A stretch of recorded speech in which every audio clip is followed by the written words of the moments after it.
Dodge is one of the most well-known American automakers, and unlike their main competitors, Ford and Chevy, focus on a more, performance-oriented base, and they're very much focused on the raw, super powerful American muscle cars, as opposed to Ford and Chevy, who focus a lot on those cars, but also different types of performance cars and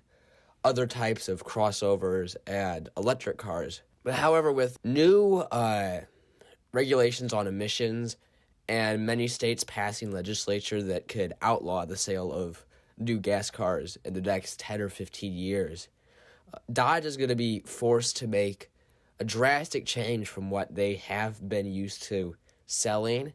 and promoting in their cars to a more environmentally conscientious image and a focus on more electric cars and hybrid cars. And I think that this could probably pose a serious challenge to Dodge, not just in technology, but also in the way that they market these cars. Because marketing for cars like the Hellcat and other Chrysler products that kind of revolved around the same concept of big engines and like American muscle and a lot of power and speed, that's not going to work anymore because, again, they can't sell those cars, and it's going to be hard to market an electric car in much the same way that you can market a 707 horsepower Challenger, and it's going to be hard to sell their next offerings in that way. However, I think that they're still showing a little bit of promise in the Dodge Hornet, which is, I think it's a compact like SUV of some sort, and it looks like it's going to be somewhat fast and just a little different than all the rest of the offerings that I guess you could get for the same price of like right around $30,000. And it's going to look just a little bit sportier. And I think that this is a little bit like similar to what they did with Carroll Shelby in the 80s, when they were really restricted as to what they could do as far as emissions and things like that. So they had Carroll Shelby do the Shelby GLH version of, I think, the Charger of the day, which was front-wheel drive, and then some other cars which were also front-wheel drive. And those were not the most successful cars, and they're not really looked back on in history as not either Dodge or Carroll Shelby's best efforts, but I think it did show at the time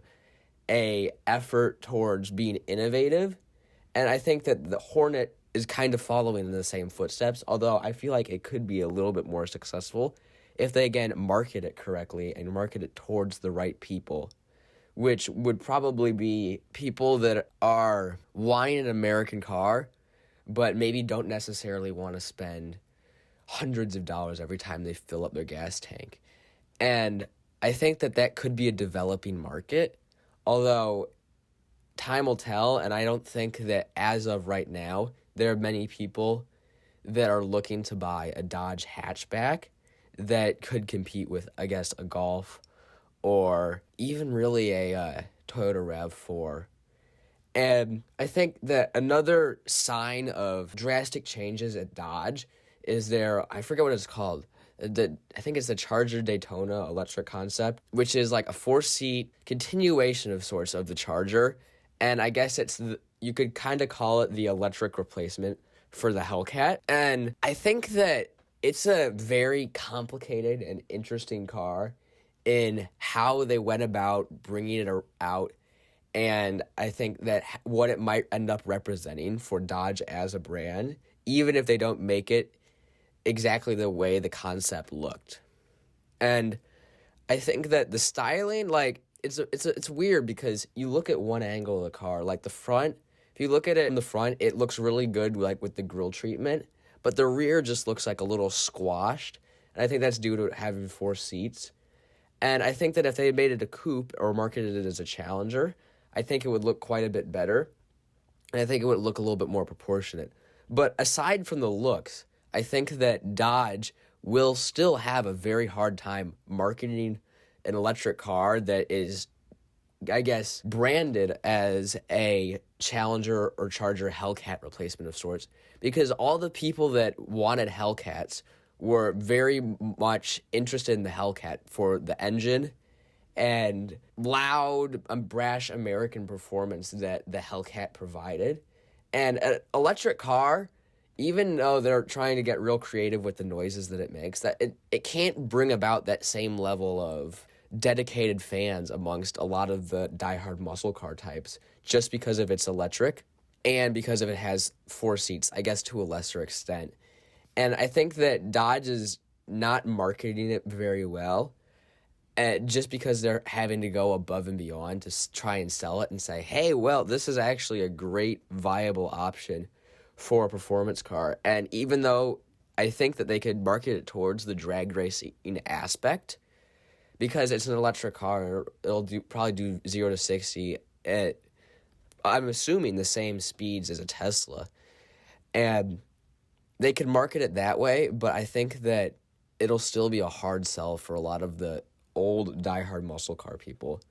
Which kind of brings me to the point of this video, which is to say that Dodge, I think, really boxed himself into a category with the Hellcat. And I think that that helps them sell a lot of cars,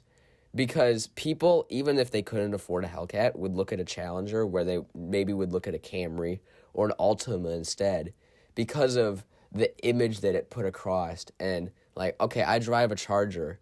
and it's still a V6, but it still looks like, I'm driving a Hellcat, and it makes me look like a little bit of a boss, I guess. And I don't think that any of their electric offerings will be able to capture the imagination in much the same way that the Hellcat and other Dodges of the past did, which could make it a real uphill battle for them to sell these new cars.